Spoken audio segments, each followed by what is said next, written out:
Pronto, vai lá, João. Heitor, você tá aí?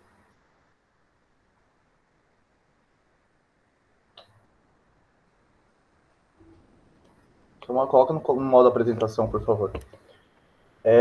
Bom, pessoal, mais uma vez, boa tarde a todos e todas. Para quem não me conhece, eu sou o João. Vou estar falando um pouquinho sobre essa temática que vocês estão podendo ver, contrapontos à perspectiva decolonial.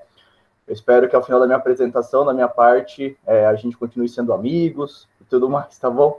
Mas a ideia aqui não é refletir a minha posição, a minha opinião, ou muito menos a opinião do grupo, mas trazer outras visões de outras pessoas, de artigos, inclusive, no âmbito da educação matemática, que dizem coisas, digamos, num viés contrário do que a gente tem se posicionado aqui na disciplina.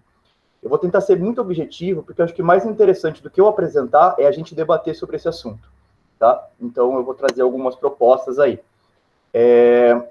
O objetivo também não é contradizer tudo que foi dito até agora. Sim, Vitor, a gente está se vendo. Mas fazer indagações, provocações para que nós, enquanto professores, possamos pensar juntos. Tem uma frase no texto da Nilma Lilo Gomes, daquele artigo que a gente propôs e que o Vitor propôs de novo nesse novo módulo, ela fala o seguinte, que o conflito ocupa um centro de toda experiência pedagógica emancipatória. Então, é essa a ideia, provocar e, no conflito, a gente ter uma discussão saudável aí. Algumas frases que a gente vai trazer nos próximos slides, elas foram inspiradas numa entrevista dada por um pesquisador matemático. E eu acho que algumas frases também, ela vai num viés contrário do que o Vitor coloca naquele texto da matemática problematizada, como algo não dito. Então pode passar, por favor, Heitor?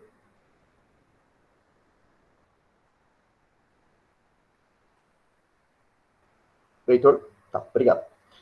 A primeira frase que eu queria aqui trazer, aqui fazendo um advogado do diabo, digamos, é defender que o conhecimento matemático, por essência, é universal.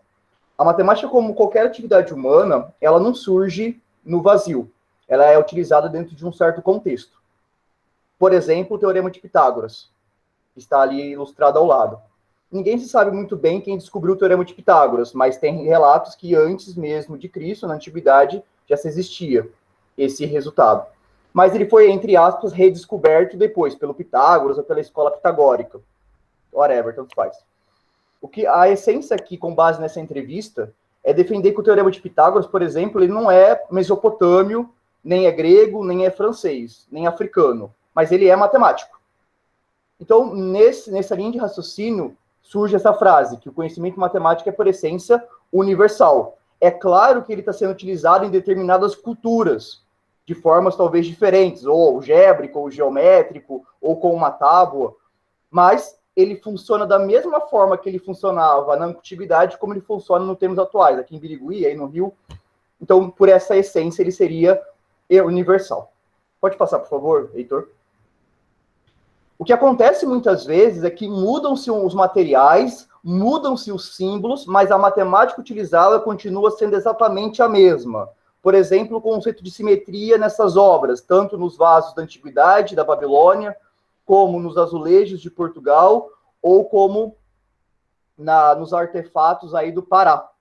Então, muitas das vezes, a matemática ela é a mesma, mas com outras roupagens, utilizadas em outros contextos, com outros símbolos, com outros objetos, mas a matemática é uma só. Pode passar. Tudo que eu defendi agora, tudo que eu apresentei agora foi baseado nessa entrevista desse pesquisador matemático. Agora eu vou trazer um artigo no campo da educação matemática, como vocês estão podendo ver aos autores, e o programa de educação matemática ele está vinculado, que os autores propõem essa pergunta como título do artigo: matemáticas no plural ou diferentes usos da matemática? Reflexões a partir da filosofia de Wittgenstein, que curiosamente é o mesmo que a Carolina traz lá no artigo dela. Não curiosamente, né? A gente escolheu a dedo. Se a gente ler nessa parte em amarelo no resumo, ele diz assim, ó: nosso objetivo no presente trabalho é propor uma interpretação diferente da que comumente vem sendo dada sobre o tema matemática ou matemáticas, a saber, de que haveria diferentes matemáticas, a do dia a dia, a da matemática escolar, a acadêmica, e etc. Vou fazer uma breve descrição desse artigo aí em 1 minuto, um pouco mais. Esses autores utilizam esse filósofo, assim como a Carolina o utilizam, utilizando aquela metáfora dos jogos de linguagem. Então, os argumentos são muito próximos. O que é diferente é a conclusão. Esses autores deste artigo, eles aceitam, eles colocam no primeiro parágrafo, que eles aceitam matemática com adjetivações. O que eu quero dizer? Matemática da rua, matemática da escola, matemática da academia, matemática indígena, eles aceitam isso, eles não negam isso. Mas, para eles chegarem a alguma conclusão diferente, eles vão fazer uma analogia com um conceito de jogo. Jogo mesmo de tabuleiro que a gente jogava e joga até hoje. Se eu perguntasse para vocês qual que é a formulação do conceito de jogo, o que vocês poderiam responder para mim? Que jogo tem que ter mais de um jogador. Mas, por exemplo, o jogo de cartas chamado Paciência não entraria na sua definição. Que jogo tem que ganhar ou perder? Alguém tem que ganhar, alguém tem que perder. Então, uma criança jogando uma bola na parede e pegando de volta não seria um jogo. O ioiô não seria um jogo. Que tem que ter cartas, por exemplo. Então, jogos de bola não seria um jogo. Jogo de tabuleiro não seria um jogo. A conclusão que eu quero chegar aqui é que o conceito de jogo ele não tem contornos precisos. O que não impede de ter diferentes usos de jogos, como, por exemplo, jogos de tabuleiro, jogos de carta, jogos de bola. E cada uso diferente tem as suas regras próprias e as suas especificidades. Vocês conseguem ver onde eu quero chegar? Bom, então o que os autores vão afirmar? Que não temos significados independentes para o conceito de jogo, mas uma família com relações próximas e diferentes.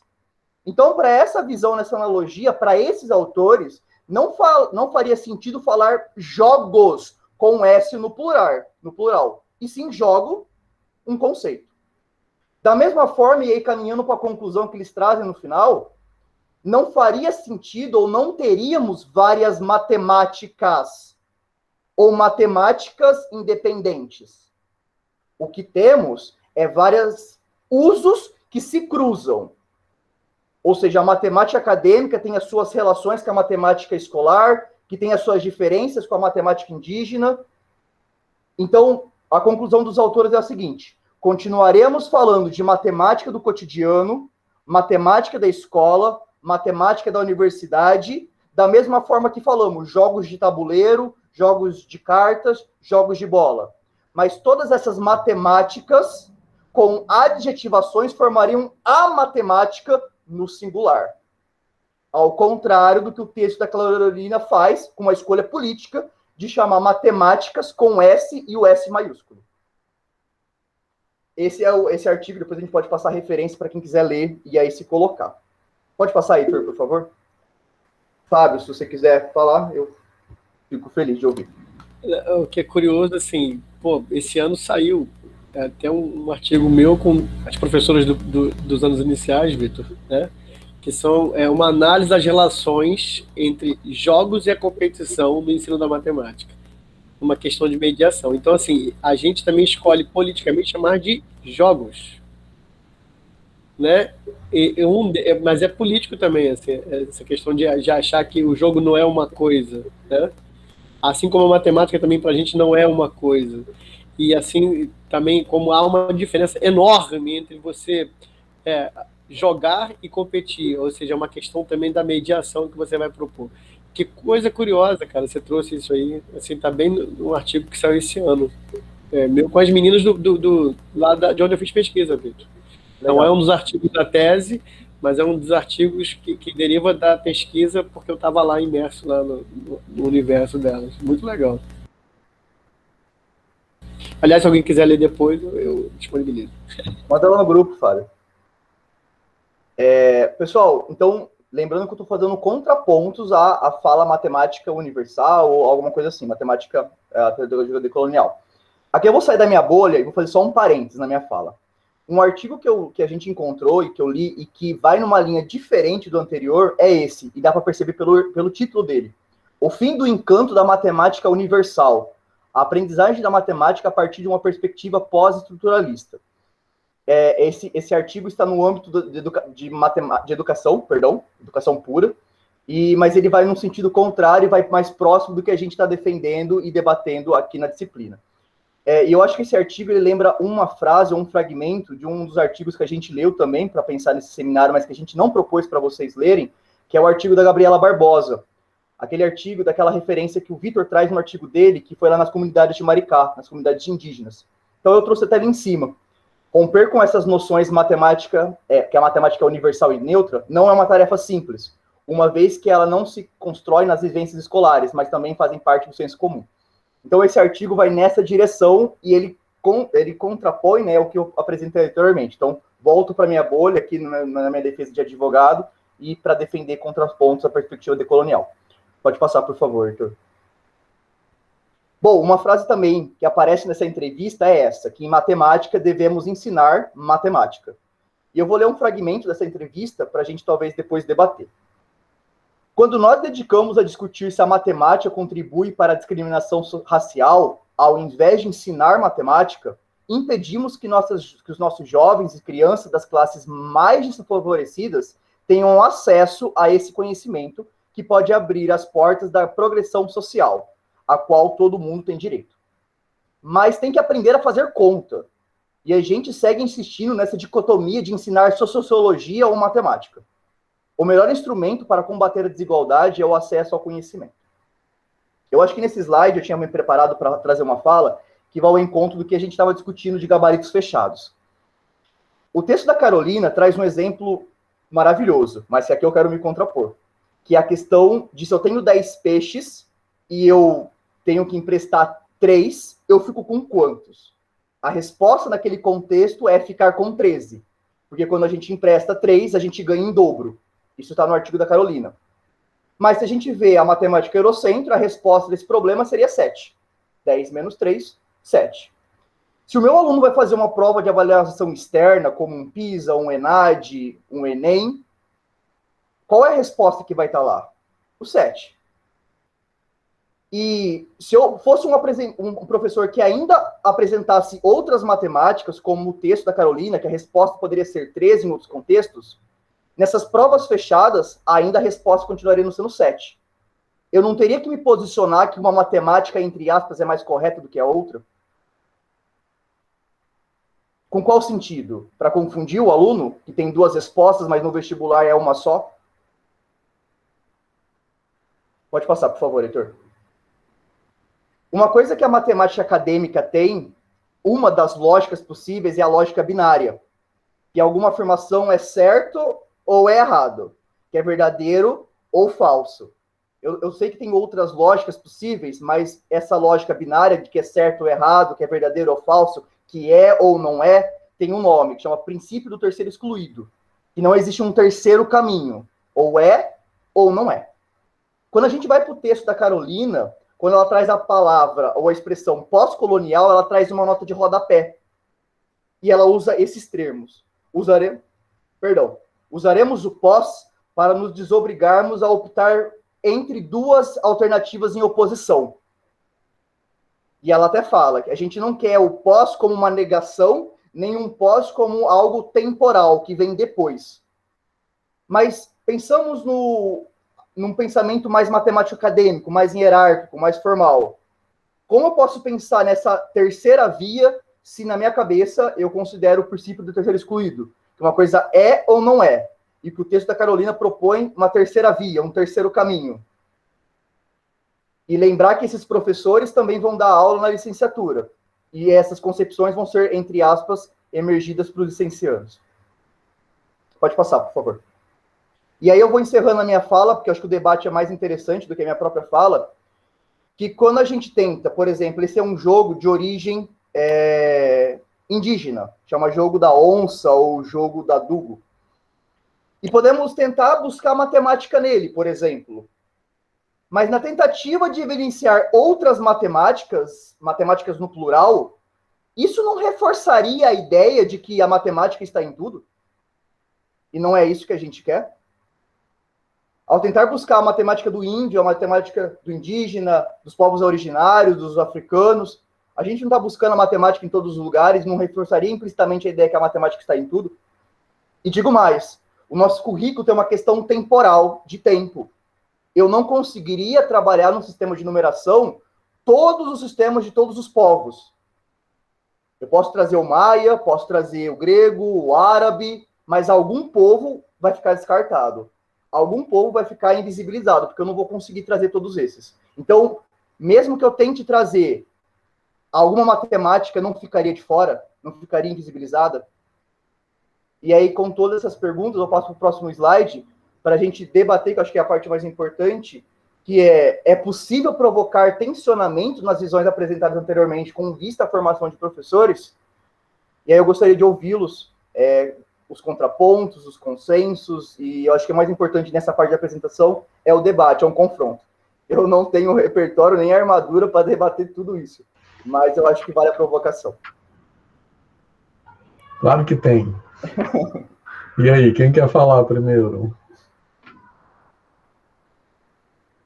Eu quero, mas não gostaria de ser primeiro. Olha, a minha avó está dizendo que a matemática é tão difícil que ela não sabe nem como é que eu entrei nessa e que ela não está entendendo nada. É cilada.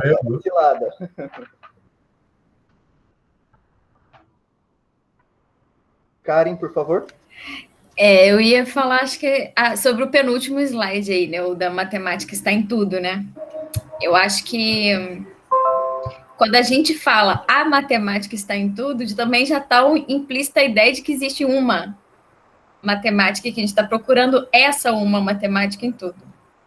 Então, assim, a gente poderia dizer que temos matemáticas em tudo e matemáticas diferenciadas, assim como temos outras coisas também, né? Outras ciências.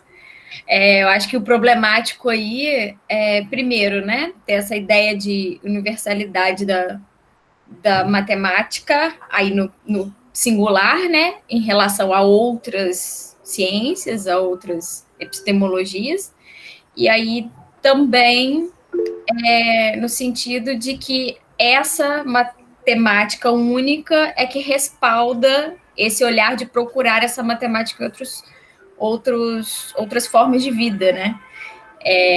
Então, para mim, assim, são duas questões, né? Então, eu pensaria primeiro, né, nessa ideia de matemáticas e não de procurar essa matemática nas outras matemáticas. Acho que é a mudança de postura, é o tal do giro epistêmico, né? É você olhar para as matemáticas, mas sem partir, né? Igual na semana passada teve um exemplo lá do livro didático que o Marcelo colocou, que tinha sobre simetria nas pinturas indígenas, na arte, acho que era arte de cestaria, né? Aí que, tipo assim, pra gente é simetria porque a gente está se baseando em uma matemática, mas não é essa a ideia, porque às vezes eles não estão pensando em simetria, às vezes isso pouco importa para aquela matemática. Então, acho que é um pouco a gente sair desse eixo, né? Acho que é até legal que na Europa, eu acho que... Na Europa não, mas nas línguas europeias, como o espanhol, o francês, se fala matemáticas no plural. Eu não sei em quantas línguas se fala, mas eu sei que em espanhol, com certeza, se fala no plural. Então, isso também a gente precisa começar a mudar, né? A nossa língua também molda um pouco da forma como a gente pensa sobre as matemáticas. Obrigado, Karen, pela contribuição. Fábio, por favor.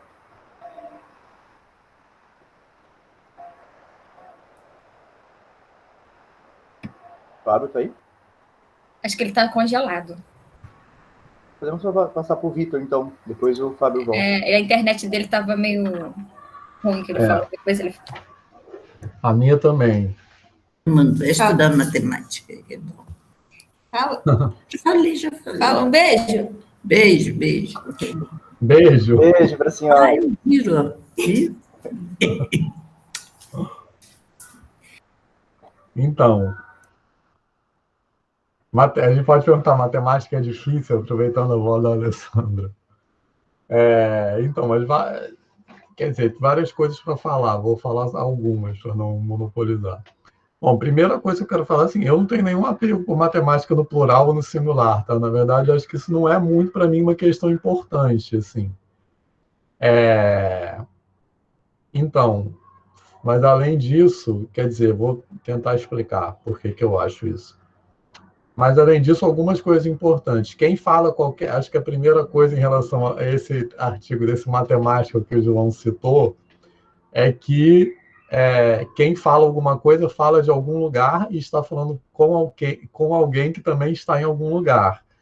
E eu acho que é uma coisa que é impossível a gente deixar de considerar quando a gente considera esse artigo daquele matemático que se pretende neutro, é que esse artigo foi publicado num jornal bolsonarista, no mesmo jornal que publica defesa de cloroquina e que publica ataques a cientistas. Então, é daí que esse matemático está falando. Acho que é importante a gente saber isso. Então, é muito contraditório ele se colocar numa posição de defesa de neutralidade falando desse lugar.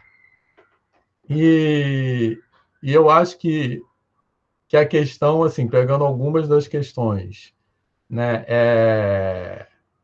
eu acho que, então, pensar nessa frase, a matemática é uma linguagem universal ou a matemática está em tudo, a gente não pode pensar dela só no sentido da lógica sintática dessa frase, digamos assim, mas dos usos, das apropriações que essas frases têm.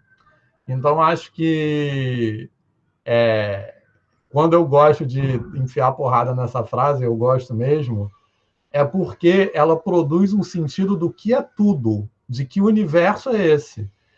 A gente poderia ter exatamente a mesma frase com as mesmas palavras que fosse apropriada com outros sentidos.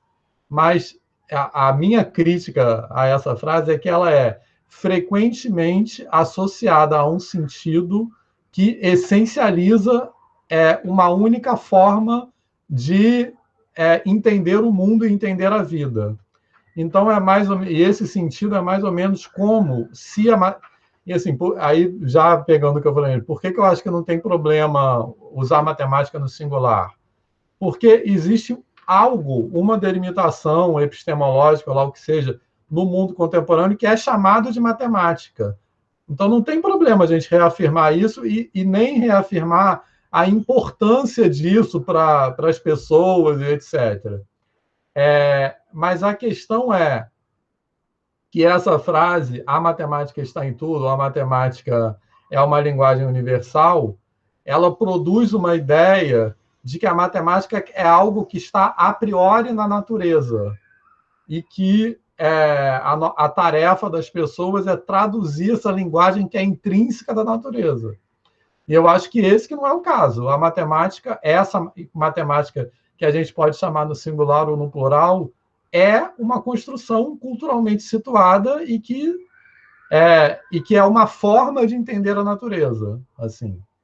Ou de entender, não, mas de dar sentido à natureza. E, além disso, uma outra questão, que quando a gente fala matemática está em tudo, a gente também, não só nesse sentido que eu falei agora, a gente produz um sentido do que é tudo, então a gente coloca algo de fora necessariamente, a gente também hierarquiza as próprias áreas do conhecimento. Então, no sentido que isso não é dito, mas eu acho que essa frase produz esse sentido. Então, história não está em tudo. Eu acho que essa é uma questão importante. Ou arte não está em tudo. Então, essa frase, subliminarmente, sei lá o quê, ela estabelece um lugar hierárquico na matemática. Então, acho que isso que é então, por isso que a gente... E muitas dessas argumentações, elas são até um pouco superficiais mesmo. Eu ia falar ingênuo, mas não é ingênuo. Essa fala ela tem uma intencionalidade. Elas são superficiais porque elas se reduzem a uma interpretação sintática dessa frase. E ela desconsidera esses sentidos que estão associados a essas frases. Mas outra coisa que eu acho que é um ponto importante, que quando a gente... Uma outra coisa que esse matemático fala nesse artigo, que o argumento que ele fala é o seguinte, que a simetria que está nas pedras portuguesas e a simetria que está não sei o que lá da África é a mesma simetria. Então, tanto faz, quando você vai, por exemplo, ensinar simetria, usar as pedras portuguesas ou usar a tapeçaria ou não sei o que lá como exemplo, digamos assim. Isso não é verdade, não tanto faz. Assim, porque a gente pode até argumentar que, a partir da lente epistemológica dessa matemática hegemônica, a simetria que está numa coisa e a simetria que está na outra é a mesma. Só que quando a gente fala de aprendizagem, digamos, de matemática, isso não é a mesma coisa. Assim. Então, esse argumento é reduzir novamente a aprendizagem a uma coisa puramente racional, que não envolvesse questões mobilização de afeto. Né? Então, dependendo de onde você está, se você usa apenas a pedra portuguesa como exemplo, né, que é um exemplo bem assim, não isento porque ele é português, mas se você usa apenas a pedra portuguesa como exemplo, a ilustração da definição matemática é a mesma, mas os afetos que são mobilizados não são os mesmos. Então, se a gente usa esse argumento, a gente está de novo incorrendo naquele erro de que ensinar matemática é só relatar os resultados matemáticos de forma suficientemente clara, digamos assim. E uma outra coisa é que, assim, acabei falando para caramba, mas enfim, agora só para terminar. E uma outra coisa que a gente fala assim, vamos parar de discutir essa coisa, essas questões, né, assim. E é engraçado que eu acho que os matemáticos precisam dessa defesa, assim, então é uma demarcação de lugar político também. Vamos parar de falar dessas coisas, porque com isso a gente deixa de ensinar matemática, né?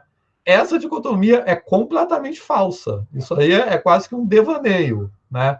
Porque ao ter essa preocupação, de forma nenhuma a gente abdica de ensinar ou de mobilizar na escola aquele conhecimento matemático dito hegemônico, assim.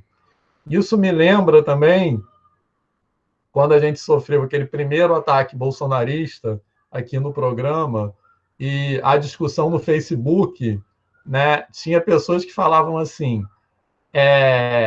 que eu acho que é exatamente esse argumento, quando ele fala isso. As pessoas falavam assim, mas eu gosto de música clássica, eu gosto de Beethoven, então agora eu vou estar proibido de ouvir Beethoven porque eu tenho que ouvir só música africana e indígena. Isso é uma coisa absolutamente falsa, assim. Essa defesa não é uma defesa de banir dos currículos escolares aquele conhecimento dito hegemônico, né? E, no fundo, é a mesma lógica, né? Esse tipo de argumentação é a mesma lógica que sustenta aquelas falas de que todas as vidas importam, em oposição ao Black Lives Matter, né? As vidas negras importam. Ou é a mesma lógica que defende o orgulho hétero em oposição ao orgulho gay, né? Assim. Então, a questão não é que quando a gente defende a inclusão de algo, a gente defenda a exclusão de outra coisa, né? Mas a gente, ao fazer essa defesa, não pode pressupor uma simetria que não existe. Assim. Então, eu acho que, quer dizer, esse argumento de que a gente, no momento de ensinar matemática, vai ter preocupações com questões de gênero e de raça, então isso implicaria numa superficialização da própria matemática, essa dicotomia é completamente sem fundamento, assim. E ela é baseada nessa mesma lógica que eu acabei de falar, eu acho, eu entendo assim. Então, quando a gente defende que para aquela pessoa ter, vamos dizer assim, acesso ao conhecimento para poder ter mobilidade social, ok, isso é verdade. Mas esse, entre aspas, acesso ao conhecimento também tem que ser um conhecimento que mobilize o afeto daquela pessoa.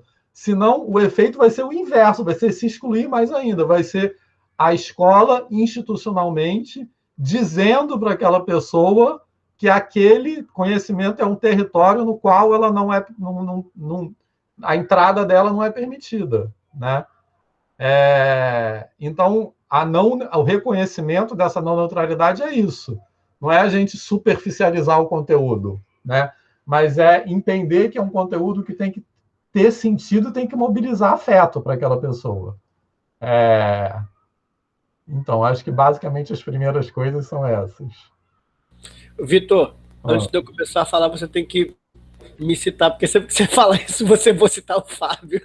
Tá, então eu vou citar o Fábio, que eu falo. A gente acha que a matemática é importante, sim, mas a matemática que a gente acha importante não é uma matemática sem arte, nem uma matemática sem filosofia. Eu acho que é isso. É porque, na verdade, assim, o Vitor meio que roubou todas as ideias que eu estava falando. Então, eu vou só pegar um gancho dele aqui, vou pegar uma carona no que ele falou sobre uma coisa que eu já falei algumas vezes na minha vida, como você tem que estudar para ser alguém na vida, como se você tivesse nascido e você não fosse alguém, né? Então, são coisas que a gente vai, infelizmente, vai repetindo. A hora que a gente começa a refletir, problematizar sobre as coisas que a gente faz e fala, a gente entende tudo que está subjacente àquilo, como a matemática está em tudo. Da mesma forma, Vitor, que eu vou trazer para você assim, um contra-exemplo do fato de que conhecimento gera de alguma forma uma mobilidade social. Eu uma vez falei isso, falei, pô, mas aí você tem possibilidade disso, aquilo, não sei o quê, e eu tomando café na padaria com ex-aluno. E o menino falou assim, professor, mas isso não é verdade não, tá vendo aquele cara ali, ó? Ele fez engenharia, aquele cara ali fez não sei o quê, aquele cara ali fez não sei o quê. E eles moram onde? Moram lá em Bahia, onde não tem nem transporte, água encanada não existe, não sei o quê, mas eles resolveram, estudaram pra caramba e estão ali, ó. Um na vendinha, outro varrendo a rua, outro fazendo não sei o quê. E todo mundo... Então, eu fiquei assim, caramba, e agora? Como é que a gente vai motivá-los?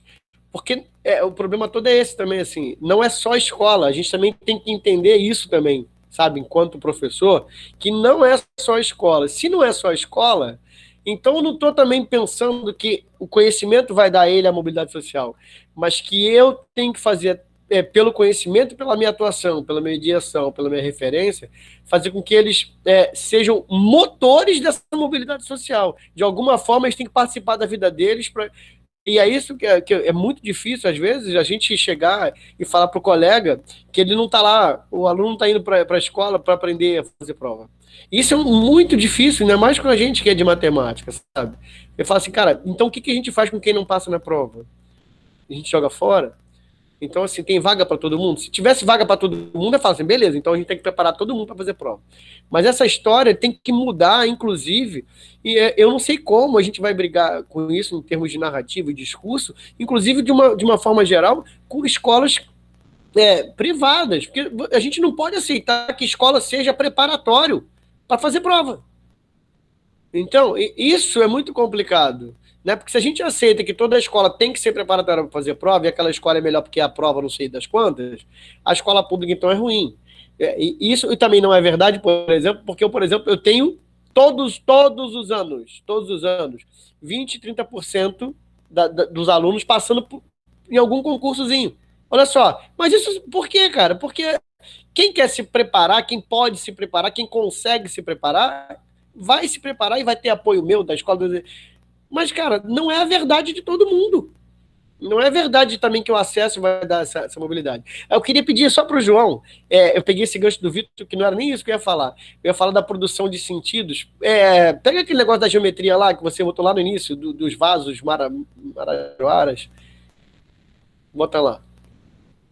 E aí você pega assim, né? Muda os materiais de cima, mas a matemática continua sendo exatamente a mesma. E aí, de novo, aí o Vitor rouba uma opção de fala minha, porque fala assim, olha a produção de sentidos. Pede para alguém que produziu isso aqui, fala o que você está vendo, e pede para alguém que produziu isso aqui, pergunta o que você está vendo, você vai ver que não tem nada a ver. Não tem nada a ver. Não tem nada a ver. Sabe? Uma pode ter a ver com o sentido realmente que o simétrico é belo, o outro tem a ver com a questão de ligações espirituais e sagradas, ou seja, não tem nada a ver. Apesar do que a gente, a partir dessa lente epistemológica que a gente tem, a gente vai falar, como esse cara usou, né, que a matemática é exatamente a mesma. Eu só queria trazer essas contribuições E aí não vou falar muito mais não, porque o Vitor já falou pra caramba também. Não, obrigado, Fábio, Vitor, pelas contribuições. Acho que pela minha aqui é o Ivo, né? Isso. Então, João, primeiro eu vou começar agradecendo você ter trazido um outro ponto de vista. Primeiro porque a diferença a gente consta nessas reflexões, né? Então, muitas coisas eu continuo discordando, mas continuo discordando com mais argumentos agora do que eu tinha antes de você apresentar. Que bom. Mas isso é importante, né? A gente vê outro ponto de vista. E aí, aquelas coisas aquelas matérias que saem tipo, do Marcelo Viana, você estava gravando, né? Enfim, quem sai no IMPA, essas coisas que a gente já viu essas matérias aí e vimos como elas são problemáticas. Mas elas são problemáticas e é bom que elas nos dão ferramentas, né? Ferramentas para pensar, para ir além. Então, eu acho que você trouxe esses pontos de vista, tem alguns pontos que tem razão, outros pontos não tem razão. Acho que a maioria não tem razão. Mas, enfim, discordar faz parte. O que eu queria falar é o seguinte, se você pensar do ponto de vista puramente epistemológico, algumas afirmações aí são verdadeiras. Então, assim, mas agora do ponto de vista do ser, do ontológico, eu acho que não. Tipo assim, você falou exatamente a mesma. Mas repara o seguinte, se eu botar aquele no livro só a portuguesa, como é que o cara vai saber que aquilo é feito na África, por exemplo? Eu acho que não vai saber. Aí eu retomo o texto que o Vitor colocou para o encontro de hoje, que é que tem da comunidade LGBT, e aí fala de uma casa específica, né, da experiência. E aí ela fala assim, uma mulher trans fala assim,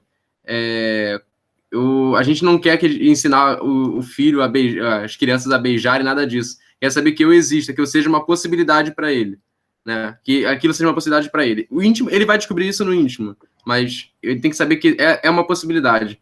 Então, eu acho que tratar no plural, trazer outras perspectivas, trazer um jarro, ao invés de só um jarro, trazer outros, eu acho que isso é importante para ver que aquilo é possível, entendeu? Então, eu vejo muito assim.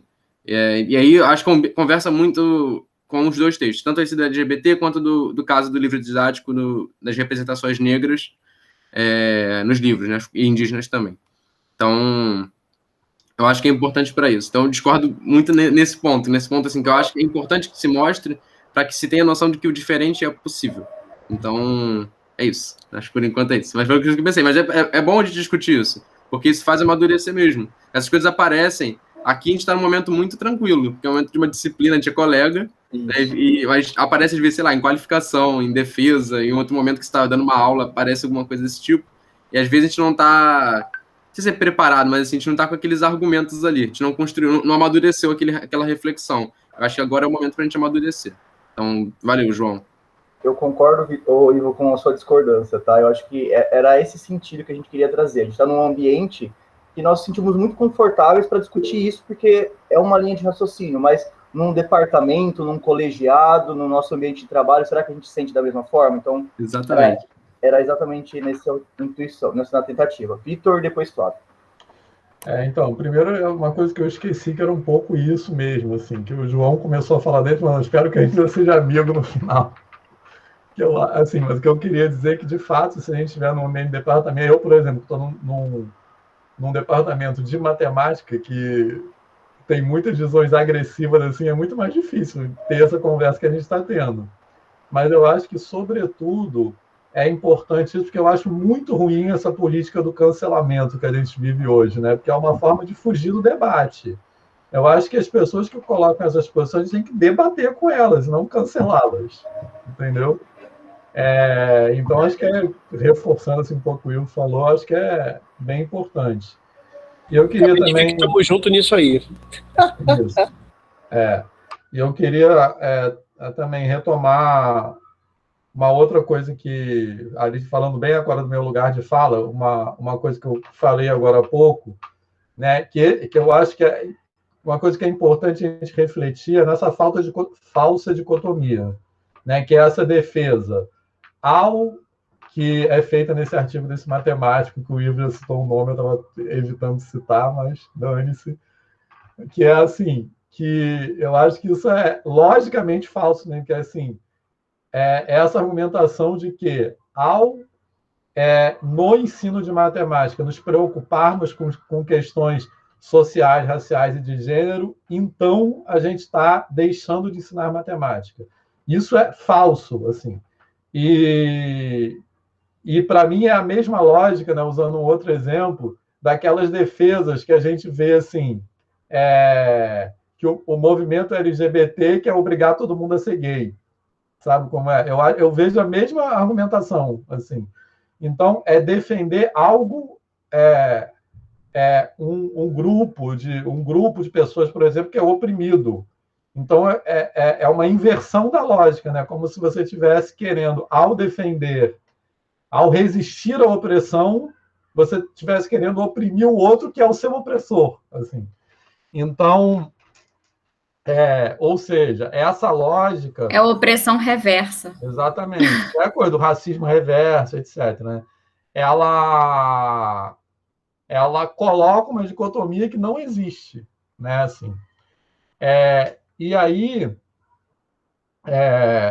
um outro pressuposto nessa argumentação que também é falso, que né, e essa coisa que eu estou falando é aquilo que eu já falei, né, essa coisa de todas as vidas importam. Claro que todas as vidas importam, mas existem algumas vidas cuja importância precisa ser reivindicada. Outras vidas, a importância já é dada. Então, isso não vai reafirmar essa importância. E aí, né, essa coisa da exclusão hétero ou da exclusão Vitor, deixa eu falar uma coisa engraçada. Hétero. Uma coisa engraçada sobre todas as vidas importam é assim, imagina que tem uma casa pegando fogo e todas as outras não estão pegando fogo. Não vai dar água em todo mundo. Exatamente, porque tem todas uma as casas meme. importam. Mas isso aí é uma meme. Alguém falou isso e eu achei isso interessantíssimo. E um outro pressuposto que está nessa argumentação aí, que é falso, que é assim, existe uma matemática reconhecida como hegemônica, ok. Se você colocar as pessoas das diferentes classes e grupos sociais em contato com essa matemática, então esse contato permitirá que aquelas pessoas tenham mais mobilidade social. Esse também é um pressuposto dessa argumentação que também é falso, né? Porque, como eu disse antes, não é colocar em contato, é mobilizar afetos e sentidos, né? Assim, então, só apresentar essa matemática dita hegemônica, ela pode ter essa apresentação por si só, se ela é feita só usando as pedras portuguesas, ela pode ter um efeito contrário, de reafirmar determinados lugares, cristalizar determinados lugares sociais. E, para finalizar, uma outra coisa que ele também fala nesse artigo é que, assim, em linhas gerais, é que, a grosso modo, né, ele fala que a matemática é mais importante. Ele fala, tudo bem, tem que ensinar história e geografia, mas a matemática é mais importante. E ele fala, a matemática é mais importante porque a matemática produz riqueza. Eu acho que esse é um ponto bem grave, assim, para usar uma palavra delicada, porque produz riqueza para quem? Esse argumento, a matemática é mais importante porque ela produz riqueza, repara só, é exatamente, não é análogo, não, é exatamente o mesmo argumento usado para justificar a escravidão, né? Então, tudo bem, produz riqueza. Então, vamos não ter isolamento social, deixa todo mundo morrer, né? Vamos ter precarização do trabalho, porque o importante é produzir riqueza, né? Assim, então, esse argumento ele não pode ser separado de uma contextualização social, que é o que ele tenta fazer. Assim. É isso. Oi, gente. Vitor, desculpa, quem foi que falou isso, que a matemática produz riqueza? Marcelo Viana. Ah, tá ótimo. Não, esse aí é um artigo que ela fez você falar, Vitor. Mas o Ivo já tinha falado. Já tinha falado. Mas também ele publicou esse artigo. Referenciado, tá publicado. Isso aí a gente referencia Viana, vai ser feliz, vai criticar sendo feliz. Contando a história completa, já que a Adriana perguntou. É um jornal bolsonarista, que é não sei o que lá do Povo. Como é que é o nome, João? Gazeta do Povo. É um jornal bolsonarista, Gazeta do Povo. Aí houve um artigo nesse jornal atacando o PEMAT e outras instituições públicas, o FABC e IFBA, se não me engano, porque tinha coisas falando de gênero e raça, etc. E aí eu escrevi uma resposta, e depois dessa resposta, que eu escrevi virou um artigo na Ciência Hoje, né? Que acho que, não sei se eu já mandei para vocês, acho que já. Não é esse que foi para aula de hoje? Tava também. Ah, então exatamente. Tá vendo como eu tô gaga? Tava para aula de hoje. Esse artigo da Ciência Hoje é um desdobramento de uma resposta que eu escrevi. Aí depois, o Marcelo Viana, que é o diretor do INPA, escreveu um artigo nesse mesmo jornal bolsonarista falando essas coisas. E as pessoas interpretaram como uma resposta ao meu artigo, né, assim, da Ciência Hoje. Desculpe, mas olha a diferença de nível, tá? Sem querer ser arrogante, mas Ciência Hoje e Gazeta do Povo, né? Vamos combinar. E só reforçando o que eu falei no começo, tem que... a gente não pode ler esse artigo sem levar em consideração o fato de que esse veículo, Gazeta do Povo, é um veículo que defende, que já publicou artigo atacando aquele diretor do INPE, né? Sabe que denunciou o desmatamento da Amazônia e foi demitido da direção do INPE. Esse mesmo Gazeta do Povo já publicou artigo defendendo cloroquina. Então, é nesse lugar que esse cara, diretor do INPA, está publicando um trabalho, um texto, uma entrevista, né, falando essas coisas. Enfim, é isso. João, acho que... Vitor, obrigada. É que tinha travado aqui, eu tinha perdido o início da sua fala, que para mim você tinha falado o nome dele no início. Então, não. agradeço. Mas é público, todo mundo sabe mesmo. João, acho que era a Flávia primeiro, né? Isso. Por favor, Flávia, para a gente dar sequência. Não, vou deixar você dar sequência. Segue aí, depois eu... Não, por favor. Vai lá, segue aí. Mas é porque a Flávia tinha levantado a mão primeiro, acho que ela caiu, tanto faz. Vai, eu acho que tá tudo bem você seguir, depois eu dou minhas contribuições aí no final, vai lá. Tá bom. Mas só para a gente fechar essa parte de visão contrárias, né? A gente vai para a última parte aqui para fechar a apresentação. Para mim, que estou tentando me apropriar dessas leituras, e foi um momento muito importante, achei essa questão que o Vitor colocou, de não é que tanto faz, mas matemática no singular, no plural, isso é o de menos, mas desde que evidenciem outras formas de fazer matemática, acho que a gente pode fechar com isso para dar sequência e pensar, a partir da pergunta que eu tinha deixado anteriormente, porque assim, licenciandos vão ter visões não só comuns à que a gente está propondo aqui, mas visão totalmente contrárias, né? Então, como ter novas visões, novos olhares com vista à formação de professores. Então, a gente quer apresentar alguns outros artigos, não necessariamente aqueles 2 que a gente propôs de referência, com algumas formações bem interessantes, inclusive com o multiculturalismo, que é uma das temáticas da aula de hoje. Marcelo, por favor. Bom, gente, boa tarde a todos e todas. Nesse tópico, novos olhares e outros horizontes para a formação docente, vocês estão me ouvindo? Sim, perfeitamente. Então, novos olhares e outros horizontes para a formação docente, nós elencamos, né, fizemos uma escolha de alguns artigos que trazem justamente propostas para essa discussão que nós estamos falando sobre decolonialidade, pensando sobre outros caminhos que se relacionam muito com que a Carolina ela traz o termo de perspectiva terapêutico desconstrucionista, ou seja, como uma forma de desconstruir aquelas imagens que ainda se perpetuam em relação ao que é ensinar e ao que é aprender matemática em diferentes contextos. E os 3 artigos que nós sugerimos, aí eu complemento falando dentro desse tópico. Ontem, para quem assistiu, acho que tem muito a ver com o que a gente está apresentando nesse momento agora, na defesa de qualificação da Tamires, você tinha uma banca ontem de uma professora da área de ensino de ciências, né, da Federal da Bahia, né, um professor da Faculdade de Educação e um professor da área de matemática. Então, você tinha uma diversidade de diferentes áreas dentro de avaliando, né, um projeto de dissertação de mestrado dentro de um programa como o do PEMAT, que justamente já mostra esse outro horizonte em relação a esse processo de formação, porque traz temáticas que anteriormente, até o Vitor já comentou isso, não se pensaria dentro de um programa de ensino de matemática em determinados espaços, né? Onde essa banca, de repente, só teriam professores de matemática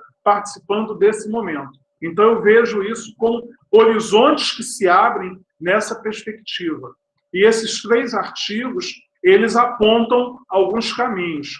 O primeiro, aí que está indicado, docência compartilhada, vou falar brevemente para que possamos fechar tudo hoje, faz um relato justamente onde você tem o professor da formação inicial na licenciatura em matemática e o professor da escola básica compartilhando o mesmo espaço, onde não há essa hierarquização sobre quem é o professor da universidade e quem é o professor da escola básica. Os dois compartilham o mesmo espaço e compartilham esses saberes em diferentes momentos dessa formação inicial de futuros professores. E na leitura do artigo, depois que a referência já está indicada, vocês vão perceber momentos que os alunos, num primeiro momento, surge aquele estranhamento por ser algo que não é comum em vários espaços, e num outro momento eles já começam a perceber não mais essa diferenciação sobre quem é o professor da universidade e quem é o professor da escola básica, mas são professores que atuam em 2 espaços e que estão ali compartilhando saberes dentro dessa perspectiva. Então, esse artigo da docência compartilhada, ele aponta um caminho, uma possibilidade para essa formação inicial a partir desse outro olhar que desconstrói justamente essa imagem da hierarquização sobre o trabalho que se desenvolve na escola básica e o trabalho desenvolvido da formação inicial.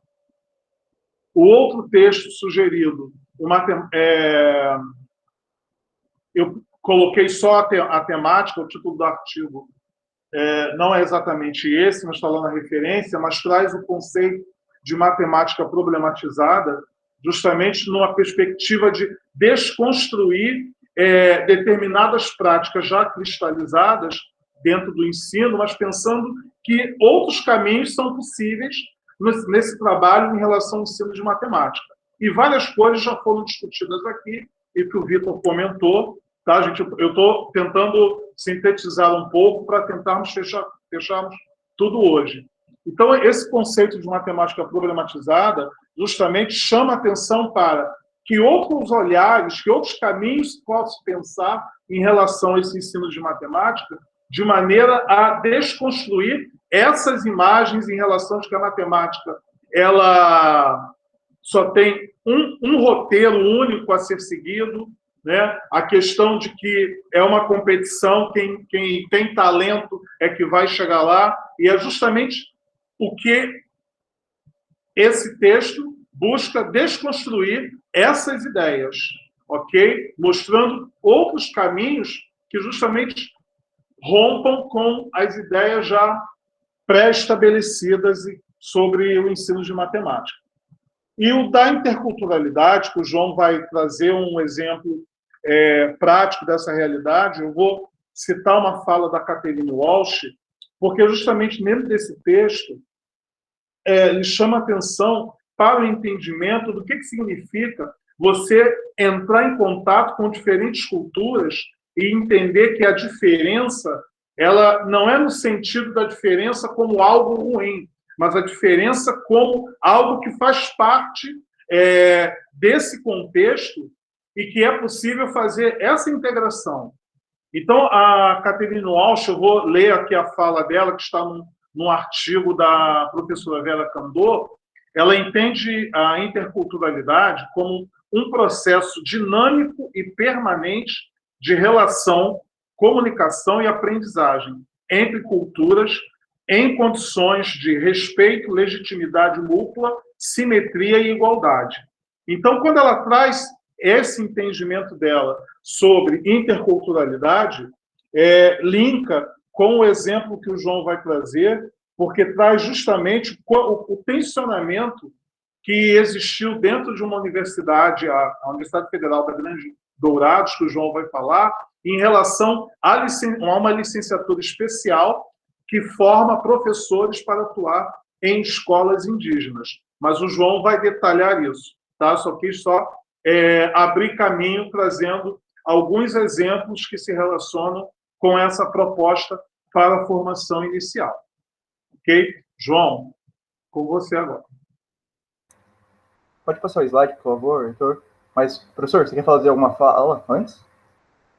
Assim, desculpa. Tanto faz, mas eu falar. Esqueci desse detalhe, João, antes de você colocar. É porque eu não estou vendo o outro aqui do roteiro. E aí, para fechar essa parte, nós trouxemos a fala da Gomes, não, é o próximo mesmo, Heitor, por favor, né, em que ela fala sobre descolonização do currículo, e aí ela traz a questão do confronto, negociações, visando produzir algo novo. Nesse contexto, os artigos anteriores que trazem os termos, né, da docência compartilhada, interculturalidade, matemática problematizada, eles justamente se alinham muito com o que a Nilma Gomes, a professora, traz em relação à descolonização do currículo. E é pensando justamente nesse posicionamento que o professor vai ter dentro desse contexto em relação à prática que você vai desenvolver em sala de aula, não desconsiderando as teorias que vão estar envolvidas nesse processo, que já foram comentadas ao longo, tá? E a própria prática que será desenvolvida. Mas essa prática que vai ser desenvolvida no espaço da escola, ela vai ser permeada por esses olhares que serão construídos de diferentes formas a partir da perspectiva dessa formação inicial, do olhar que se vai construir na formação inicial sobre o que é atuar, o que é ser professor de matemática. E aí nós retornamos novamente ao texto da Carolina em relação a essas imagens que podem ser construídas tanto no espaço da escola quanto na formação inicial, que criam concepções que esses futuros professores podem ter em relação a diferentes aspectos. Ao currículo que pode ser permeado somente pelo currículo que vai agregar essas discussões que fazem parte da aula de hoje, racismo, a questão de gênero, mas isso pode ser trabalhado na formação inicial ou não, a partir dessas concepções que são construídas. Mas elas não são construídas aleatoriamente. Elas se constroem a partir dessas imagens que vão surgindo ao longo desse processo de formação. E essa prática do professor formador contribui muito para isso. E é claro que, aí, abrindo um adendo, eu acredito que o espaço do estágio, os programas de iniciação à docência, assim como os projetos de extensão, dentro dessa perspectiva, podem contribuir justamente para a desconstrução dessas imagens que são comentadas no texto e apontando para essa descolonização do currículo, que não é algo simples, conforme a professora coloca, mas que existe justamente essa negociação e, em algum momento, esse conflito ele vai aparecer muito naturalmente por conta dessa proposta de mudar o que está aí estabelecido. Tá bom? João, a você. Vitor, quer falar? Quero, mas a Flávia não quer falar também antes. Ela tinha baixado a mão, não sei. Eu vou deixar correr porque eu estou preocupada com o tempo, gente. Se sobrar um tempo no final, eu trago aqui algumas reflexões, mas vou deixar fluir aí no curso do João. Tá, o João também já está acabando, né? Sim, acho que mais 2 slides. O que eu vou falar é muito rápido também, quer dizer, vou tentar. Enfim, só uma coisa que eu esqueci, que foi uma coisa que o João colocou também, que é assim, que a gente não cabe no currículo, né, falar de todas as do mundo. Mas eu acho que a ideia não é essa. A ideia não é... Porque falar de todas no mundo, a meu ver, também seria pressupor uma simetria que não existe. É justamente falar intencionalmente daquelas que foram subalternizadas no processo de colonização. Então, por isso que é o foco nas sabedorias afrodiaspóricas e nas originárias. Porque não é qualquer uma, são essas que sofreram opressão. Então, é uma reação a essa opressão. Então, não é falar assim... obviamente, não é proibido você falar de, sei lá, de outras sabedorias chinesas e, enfim, do Extremo Oriente, mas no contexto brasileiro, essas especificamente são as que sofreram o processo de subalternização e de exclusão, de invisibilização, etc. Então, acho que isso também não é uma neutralidade, assim, não somos todos iguais, é sentir que há uma hierarquia social, então é uma reação a essa hierarquia social. Isso era uma coisa que eu esqueci de falar. E para finalizar mesmo, eu acho, agora que eu queria comentar também sobre a pergunta que o João colocou no final, que é como trabalhar sobre isso na formação de professores. Então, vou falar como eu faço, assim, que também eu acho que tem a ver com tudo que eu já falei aqui.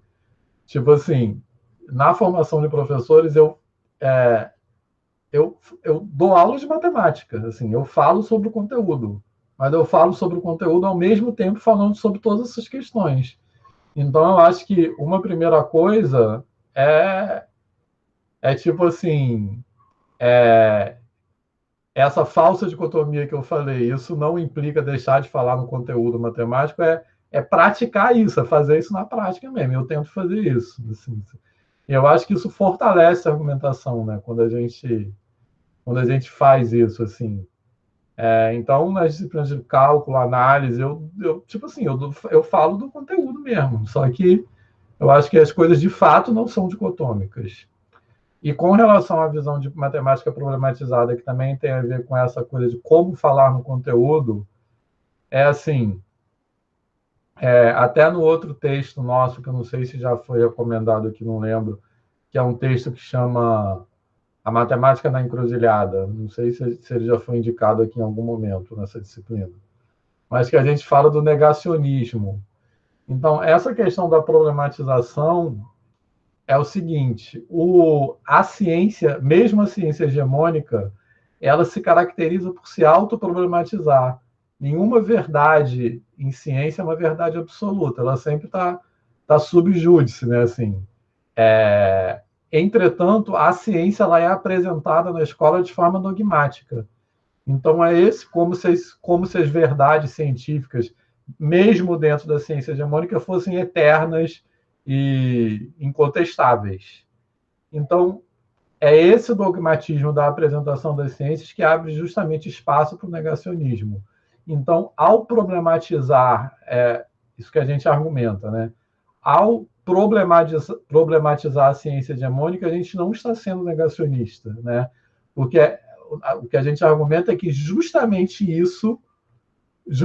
por deixar de fazer sentido, né, que a gente fala, quando não faz sentido, então qualquer coisa, como a ciência hegemônica é apresentada de uma forma opressiva, né, então tanto faz falar daquilo ali ou falar de terra plana. É tudo...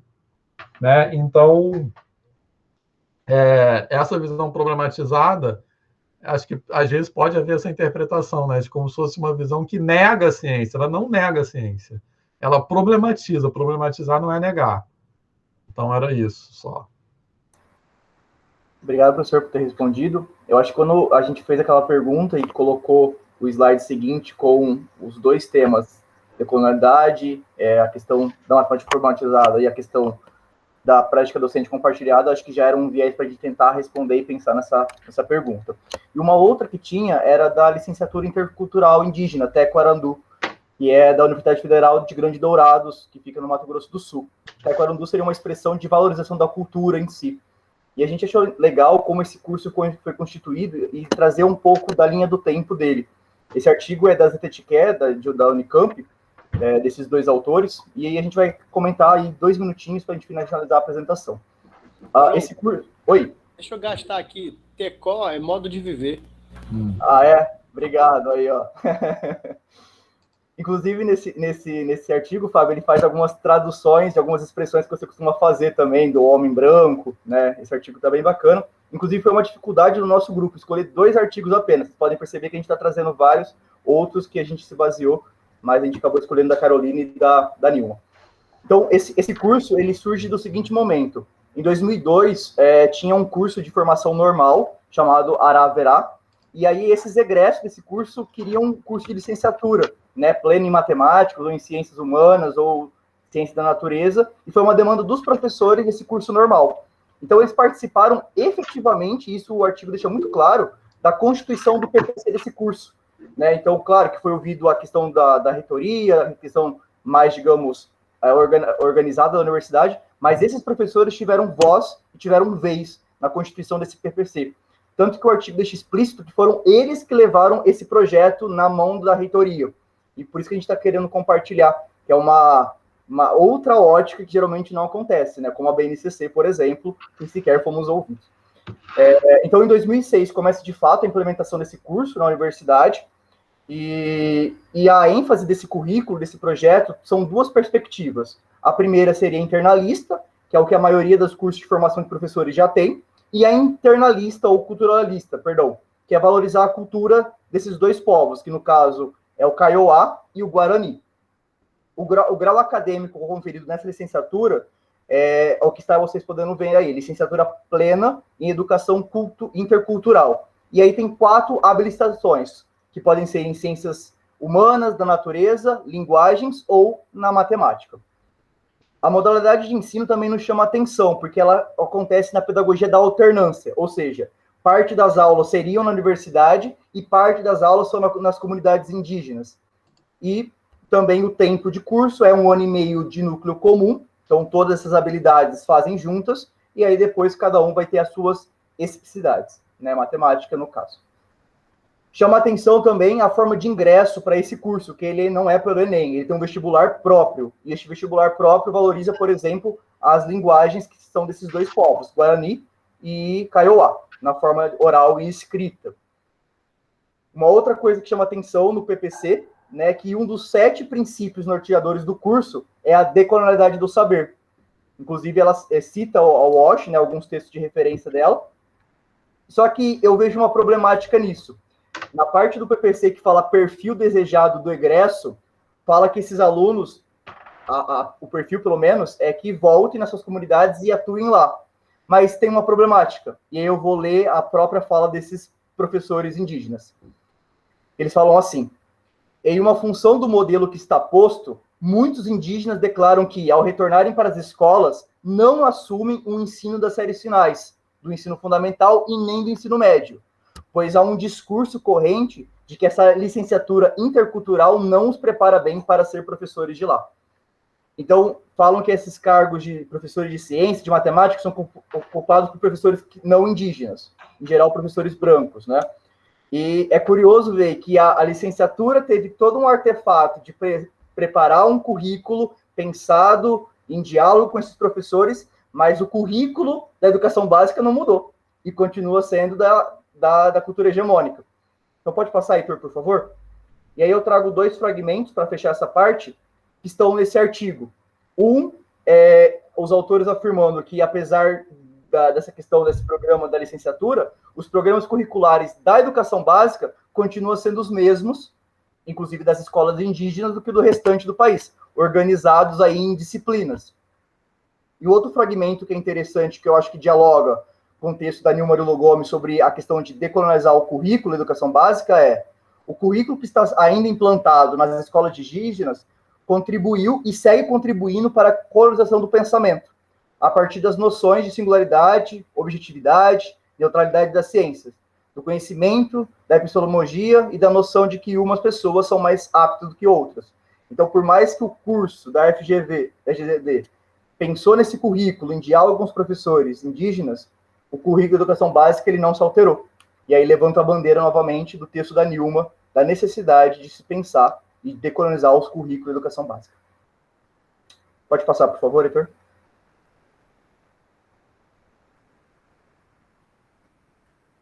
É que eu preciso abrir meu microfone, tá? Então, agora é a última parte, né, João? Isso, vai passar o vídeo. Tá. Então. Peraí.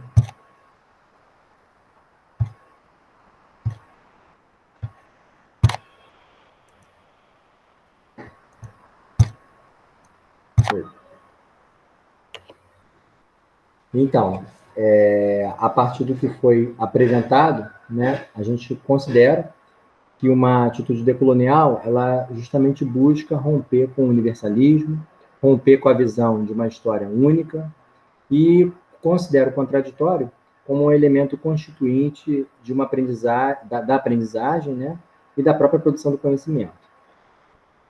Para tanto, é necessário e é preciso reorientar os nossos olhares, né, abandonar a cartilha imposta, assumir um olhar impressionista, sem negar o surrealismo, e ver a Baía de Guanabara, né, nos remetendo lá ao início, né, para além do que se tem nos cartões postais.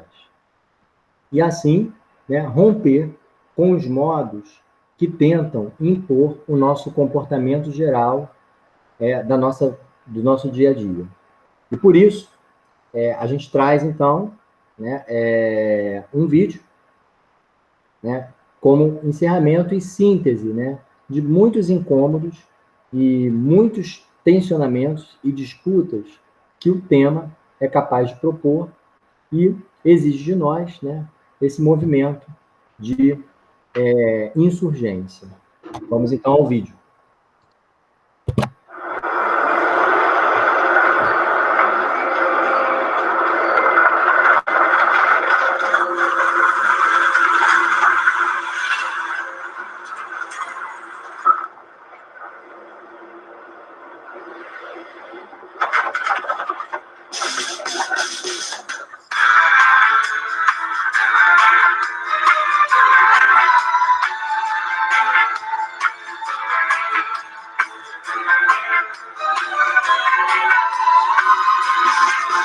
Você deve notar que não tem mais tudo e dizer que não está preocupado. Você deve lutar pela xepa da feira e dizer que está recompensado. Você deve estampar sempre um ar de alegria e dizer que tudo tem melhorado. Você deve rezar pelo bem do patrão e esquecer que está desempregado. Você merece, tudo vai bem, tudo legal. Cerveja, samba e amanhã seu Zé, se acabarem o teu carnaval. Você merece, tudo vai bem, tudo legal. Cerveja, samba e amanhã seu Zé, se acabarem o teu carnaval.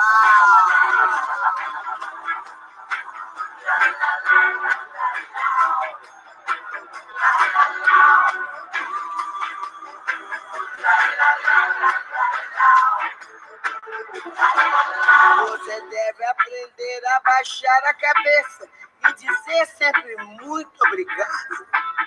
São palavras que ainda te deixam dizer um ser homem bem disciplinado. Deve, pois, só fazer pelo bem da nação tudo aquilo que for ordenado. Pra ganhar o Fuscão no juízo final e diploma de bem comportado. Você merece, tudo legal, tudo vai mal.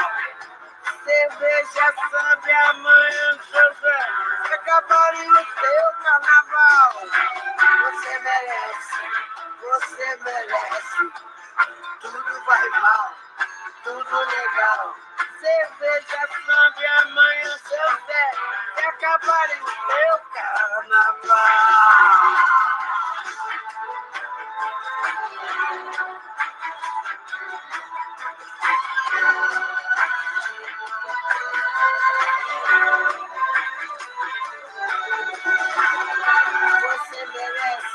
Você merece, tudo vai bem, tudo legal. cerveja, sangue, amanhã, seu Zé. Se acabarem o teu carnaval, você merece, você merece, você merece. Tudo vai mal, tudo vai bem. Você merece, você merece, você merece, merece. Você merece, você merece, você merece.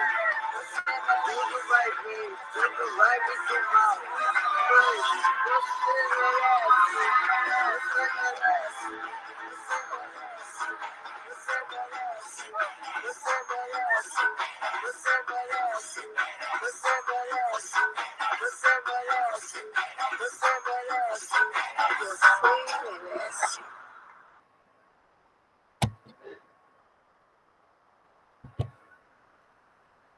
Bom, então, educação matemática, fabricada na prática, no levar para fora, para o quintal, para a brincadeira, sem pressa.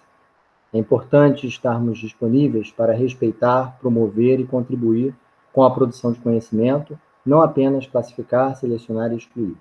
É importante estarmos disponíveis. É importante aprender a escutar o que não é dito. É importante produzir afetos. É importante buscar possibilidades para além dos projetos hegemônicos, excludentes e elitizados de produção de conhecimento. É importante não apenas compartilhar resultados e números, mas também encantamentos, aprendimentos, esquecimentos, erros, conversas, medos.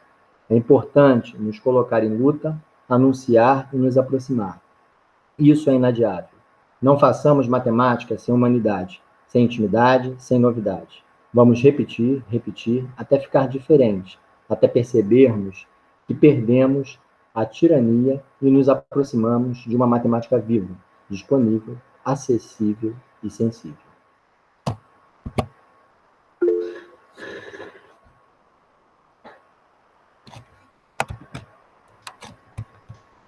Muito bom, parabéns. Eu bati palmas aqui, só que estava sem som. Tá. Eu queria saber se vocês vão compartilhar esses PowerPoints com a gente. São lindos. Sim. Com certeza. E os vídeos, né? E a parte midiática em geral. Isso. Então, Flávia, eu sei que já chegou no final, mas depois eu queria falar mais uma coisinha, que é, Flávia, vai lá. Bom, muitas coisas. Eu gostei muito de participar do percurso. Foi um percurso bem difícil, tá? Bem difícil, mas o resultado foi muito bom e muito pedagógico, né? Todo o processo e todo o que a gente veio compartilhando e construindo junto. Sempre acaba superando nossa expectativa, né? Mas, assim, muitas portas se abriram. Mas o que eu queria trazer, assim, uma coisa que tem me preocupado muito, e essa é uma fala muito mobilizada pelo que o Fábio falou há um tempo atrás, quando ele estava discutindo a questão da escola e da mobilidade social. Porque é muito urgente a gente pensar a reinvenção da escola, e a gente já vem falando disso há muito tempo. A gente não, né? Outros que vieram antes da gente já estão falando da reinvenção da escola. Mas a gente já vinha falando da reinvenção da escola porque a gente ainda estava olhando para uma escola da Idade Média, né? Assim, que mudou pouco, né? Se a gente for botar lá na balança, mudou pouco. Mas hoje a gente está vivendo uma era de que a mobilidade social se dá pelas dancinhas do TikTok, né? Que as pessoas estão ficando milionárias produzindo conteúdos no Instagram. E eu acho que isso é muito real. Essa fala, ela parece um pouco desmobilizada, despolitizada, mas eu fico pensando muito, assim, quando a gente estiver efetivamente presencialmente com essas crianças na escola, o que será de nós? Porque hoje, o que a escola está vivendo é uma lógica da obrigatoriedade. A gente só existe ainda porque a gente está cumprindo uma obrigatoriedade. Eu não estou discutindo aqui a legitimidade da escola, porque sou defensora dela. Mas para a criança, para o jovem, para a sociedade, a gente está existindo só na lógica da obrigatoriedade, tá? Ou seja, a gente ainda está se valendo das próprias ferramentas que a escola, que a gente vem criticando, se vale para poder manter as suas estruturas hierárquicas, né? De dominação, de legitimação, de hierarquização e de quantificação, de tudo mais que a gente produz quando a gente está nessa lógica dessa escola. E, assim, o que eu consigo levar do muito que eu consigo levar, o que eu queria trazer de recorte é o seguinte: se a gente não mobilizar afetos íntimos, verdadeiros, nos nossos estudantes, a gente não sobrevive por muito mais tempo. Né? Eu acho que isso é um alerta primordial, porque hoje a mobilidade social da classe trabalhadora não está mais passando necessariamente pela escola, como passaria não sei quantos anos atrás, 15, 50, 60. Hoje a gente está falando de uma resistência. Hoje a nossa obrigação é resistir. E a gente não pode mais fazer resistência pelo que a gente estava se valendo antes, porque a gente já entendeu que isso é colonial. Então, que a gente faça resistência para manter a escola viva, porque a gente acredita nela, mas usando outros caminhos. Então, eu queria um pouco de trazer essa reflexão, porque ela tem pensado muito isso. O que a gente vai encontrar dos nossos alunos de quase 2 anos, 2 anos praticamente, né? Quando a gente voltar para a escola, e assim, o que será de nós? Então, posso falar? Alguém quer falar? Então, essa fala da Flávia eu acho muito importante, que eu poderia ficar falando 3 horas sobre isso. Eu acho até que a gente deve tomar isso como gancho para a próxima semana que vem, tá? O que será de nós, assim? Em que momento a gente está? E eu acho, acho que a pandemia evidenciou isso, mas esse é um movimento que vinha anteriormente da pandemia. Só queria fazer, a gente retoma isso semana que vem, queria fazer uma observação só, que isso talvez, num certo sentido, seja ainda mais dramático na universidade, porque eu acho que isso que a Flávia falou também é válido para a universidade.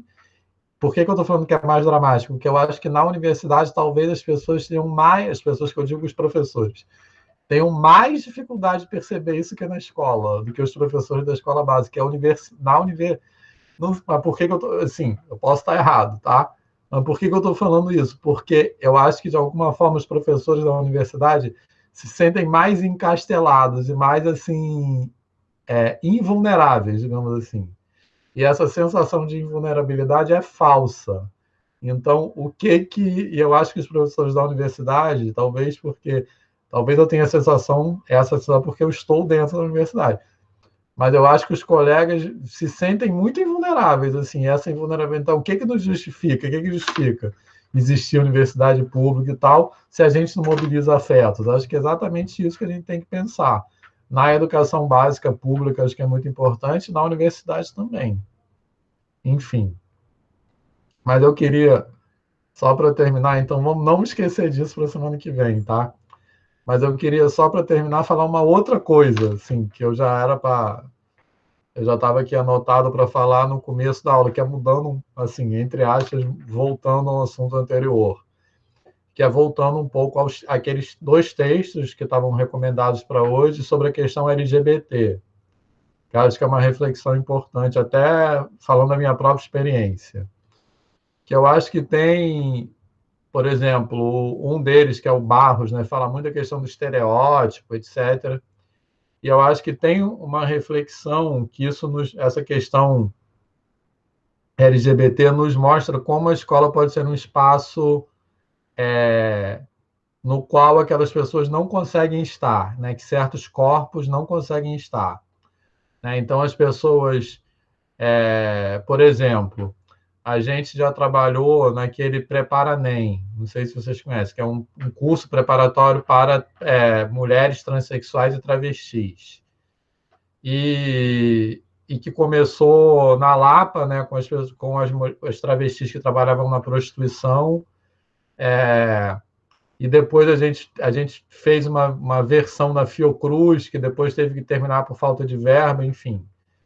E depois a gente tem hoje um preparatório no CAP da UFRJ, que não é especificamente para essa população de mulheres de travestis, mas a gente divulga esse curso tendo como público-alvo, assim, moradores de favela, negras e negros, e também comunidade LGBT. A gente divulga, sim. E aí, a gente, com isso, a gente vivenciou muita experiência de pessoas que nem são, assim,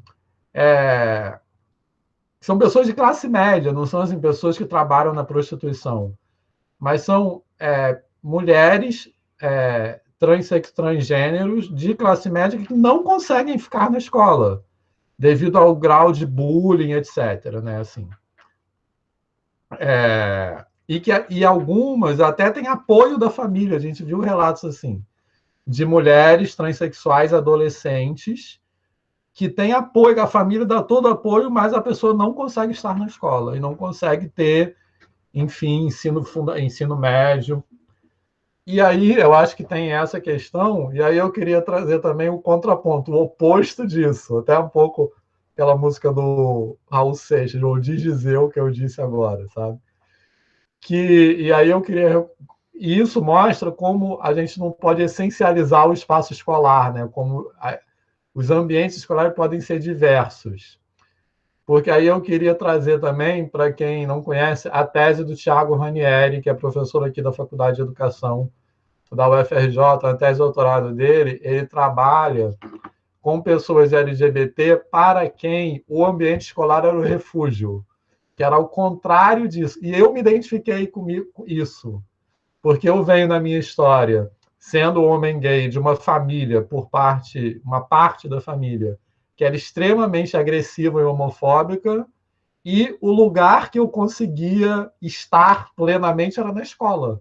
Então, é um pouco ao contrário disso, assim. Então, eu sempre, talvez até por isso que eu tenho me tornado professor, porque eu sempre gostei de estar na escola, mais do que de estar com a família, né, assim. Então,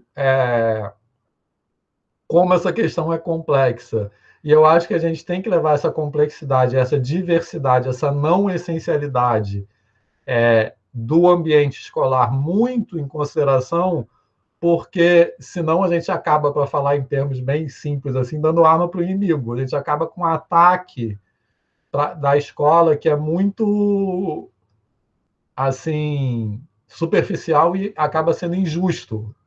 Então, a gente não pode deixar de reconhecer essa toxicidade de certos ambientes escolares, mas também a importância. E essa importância, ela é relevante até quando a gente vai argumentar, por exemplo, contra a... Como é que é o nome daquele negócio, gente? Às vezes me dá uns... de ensino domiciliar. Porque justamente a escola, muitas vezes, é o lugar onde aquela criança ou aquele adolescente vai estar protegido de várias coisas, não só a homofobia dentro do ambiente escolar, mas de violência sexual dentro do ambiente familiar. Então, essa complexidade, eu acho que é importante a gente pensar, a partir da questão LGBT, é um caminho para pensar sobre isso. Então, queria trazer essa questão, enfim, que era para eu ter falado na primeira parte, mas como eu fiquei caindo toda hora, eu não consegui falar, que eu acho que é importante também. Alguém quer comentar? Eu escrevi. Desculpa. Fala aí, então. Desculpa, vai lá, Marcelão. Não, do que você falou, me lembrou, acho que eu comentei, ou não foi no encontro do Lapram, eu não lembro, de um aluno da educação de jovens e adultos, que foi justamente... Contei, né? Essa situação... não sei se foi aqui, mas você contou, pode contar se quiser. Ele foi meu aluno na turma de EJA, há 2 períodos atrás, né? E para ele o espaço do Instituto era onde ele podia ser ele, né? Por quê? Isso nós descobrimos depois que ele morreu ano passado, no meio do ano passado. A pandemia para ele foi um horror, porque ele teve que ficar em casa e sofrendo exatamente isso que você colocou, né? Ele era membro de uma família evangélica que não aceitava, né, o fato dele ser gay, né? Então você imagina ele, um homem negro, gay, total fora do padrão, né, estabelecido como o normal. Então, para ele, o Instituto, aquele espaço, era onde ele podia ser ele, sem crítica, sem nada. Veio a pandemia, e a pandemia foi se arrastando, e num dos encontros que nós tivemos, porque ele foi selecionado para um projeto de iniciação científica, que foi uma vitória nossa, conseguir colocar um aluno da EJA num projeto de iniciação científica, então estava todo mundo envolvido no projeto, felicíssimo, porque já era uma quebra. Sempre nos projetos eram os alunos do médio técnico, etc., e dessa vez tinha alguém da EJA naquele projeto. Só que nas reuniões nós percebemos que ele estava muito retraído, etc., mas achávamos até que ele estava com algum problema de saúde, ele não se abriu, né? Viemos a saber logo depois, um mês depois, mais ou menos, que ele tinha morrido.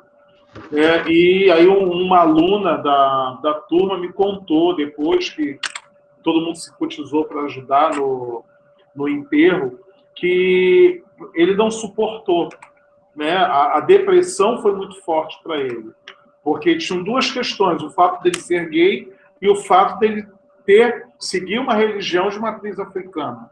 Então a família, eu assim, fico imaginando o que ele deveria passar nesse momento. Ele não tinha a escola, né? Ele era cozinheiro, então ele fazia umas comidas, levava para vender na escola e tinham em festa, essas coisas.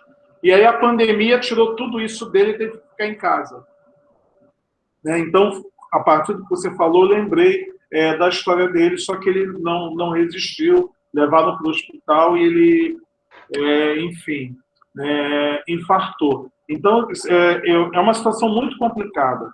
E, no caso, lá em Nilópolis, a gente percebe muito que os alunos eles se sentem à vontade. É uma escola que tem educação profissional, tem a graduação, mas eles conseguem ser, cada um, quem é, né? Se mostrar, sem se esconder, sem ninguém. Eu imagino que numa outra instituição, eu não conheço os outros campi, então eu não sei como funciona isso. Então eu só posso falar por Nilópolis. Acredito que isso se torne ainda mais natural pelo fato de ter um curso de produção cultural. Então, dentro do curso de produção cultural, tem uma série de ações que acontecem e que eles conseguem se mostrar, né, muito à vontade, sem críticas, sem nada. Não sei, entendeu? Acredito que isso possibilite isso. Dos outros campos eu não posso falar porque eu não conheço a realidade. Era só esse relato aí, a partir do que você disse. A escola realmente ela pode ser um local de fuga e de libertação para muitos alunos em diferentes situações. E isso tem a ver, inclusive, com a fala da Flávia, né? É uma reflexão que nessa direção, de que afetos a gente tem, como a gente vai mobilizar afetos, enfim.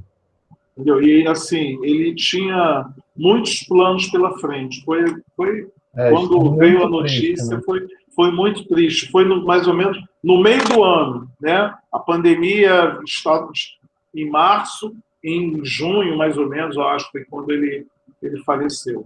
Ele tinha que idade? Ele já devia ter uns 30, próximo dos 30, mais ou menos. Próximo dos 30. Né? Ele já tinha saído da escola e retornou para fazer o ensino médio, né? E com planos de ir para a universidade. E assim, ele tinha uma coisa assim, muito de agregar. Então, imagina, numa aula sexta-feira, até às 10 horas da noite, todo mundo cansado do trabalho, e ele agregava mesmo, juntava o grupo, e tinham assim, momentos muito legais que nós fazíamos, que nós organizamos um lanche comunitário, cada um trazia alguma coisa e arrumávamos uma mesa na hora do intervalo, porque não temos restaurante, não temos bandejão, né, no campus. E os alunos, eles chegam do trabalho com fome. Então, nós pensamos nisso, na possibilidade desse lanche coletivo, que todo mundo ficava na sala e era o momento de ir conhecendo, né? E foi aí que eu descobri que ele era cozinheiro, e etc. Enfim, várias coisas. Mas foi muito triste isso, né? É bem complicado. Flávia. Rapidinho, né, que a gente já está... Bonito como o Marcelo consegue dizer tantos detalhes, né, da história desse aluno. Eu acho que isso também é sobre mobilizar afeto, né, assim, da gente saber o nome, sobrenome, sobre qual é a história desse ser que está com a gente ali. E, assim, pensando um pouco sobre essa reflexão que eu trouxe, a gente já vem avançando em muitos espaços sobre o debate das políticas de permanência, das políticas contra a evasão escolar, das políticas de inserção na escola. Então, assim, a gente já pensa um pouco, a gente já até falou sobre isso aqui, em termos de política, né? Macro.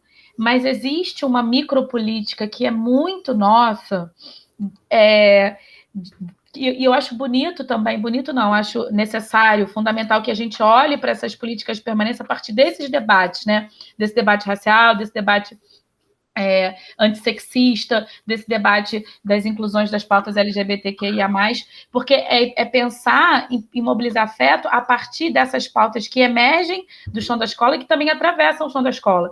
Então, existe uma micropolítica que é nossa mesmo, nossa responsabilidade, que é saber a história daquele sujeito que está ali, que é olhar, afetar, tocar, se deixar afetar também, né? Porque, assim, só para concluir, que eu já falei isso, se a escola não for por esse caminho, a permanência, a existência dela está fadada. Daqui a bem pouco tempo, a fracasso, a sumir, a desaparecer. Então, fazer com que a criança, o jovem, o adolescente, o adulto entenda que esses espaços de educação formais, digamos assim, são fundamentais para a emancipação deles, é também nossa tarefa. E a gente não está falando só das tarefas macro, que a gente precisa batalhar e lutar e falar sobre ela, mas também dessa nossa responsabilidade nas políticas micro. Isso. E só para terminar também muito rápido, acho que eu já comentei aqui, né, que eu acho uma coisa que é muito importante, trazendo essa fala para a formação de professores. Eu acho que no curso de licenciatura em matemática, pedagogia, acredito que seja bem menos isso, mas licenciatura em matemática, grande parte dele passa implicitamente uma ideia de um aluno idealizado. Mesmo nos cursos de licenciatura que tem uma discussão sobre ensino de matemática. Então, tipo assim, como é que ensina fração, como é que ensina não sei o quê, mas esses cursos acabam passando uma ideia de que que não há uma discussão explícita de quem é o aluno, quem é aquele sujeito, né? Quem é aquela pessoa que você vai estar ali. Quando essa discussão não há implícita, não é explícita, eu acho que se forma implicitamente uma ideia daquele aluno que é de classe média, que não tem fome, que é branco, enfim, que não tem nada, e que você vai... Então, acho que a gente tem que ter movimentos nos cursos de licenciatura. Como é que a gente faz essa resistência? A gente tem que ter movimentos no curso de licenciatura para intencionalmente desconstruir essa ideia do aluno idealizado. E a gente deu uma disciplina que a Alessandra, não sei se a Alessandra está aí ainda, participou, que a gente teve esse objetivo. Então, a gente levou o professor que ensina uma comunidade quilombola, professor indígena, numa disciplina da licenciatura em matemática, que chama Matemática na Escola. Até a Karen foi também um dia falar lá. E dentro dessa experiência que mais assim tocou os alunos de licenciatura foi quando a gente levou eles numa escola de EJA, porque a gente levou eles ali no CREJA, no Centro de Referência do município, que é ali no Saara, no centro da cidade. E aí os alunos de licenciatura, a gente botou eles para conversarem com os alunos da EJA.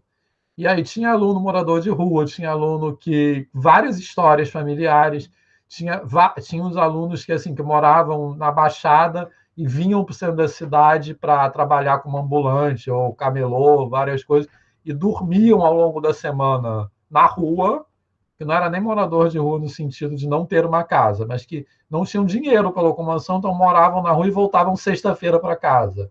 Então, os alunos de licenciatura, a gente via a cara deles, assim, que eles nunca tinham, assim, que não tinham pensado naquilo. Assim, então, para quem a gente está formando, né, os licenciados? Acho que essa, enfim. Mas acho que a gente já são 5h20, né, gente? A gente tem que parar. Tá muito bom, muito bacana o dia de hoje. Então, valeu, pessoal.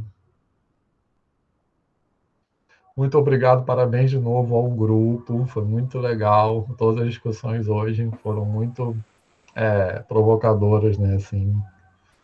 Vitor, eu te perguntar, na semana que vem a gente vai retornar esses 3 textos? Não. Acho que sim. A gente tinha colocado para a semana que vem, peraí. O texto da Nilma, né? Pode retomar os de hoje também. É porque esses 3 textos foram tiro, porrada e bomba, né? Quais 3 você está falando? Os de hoje, os que seriam para hoje, né?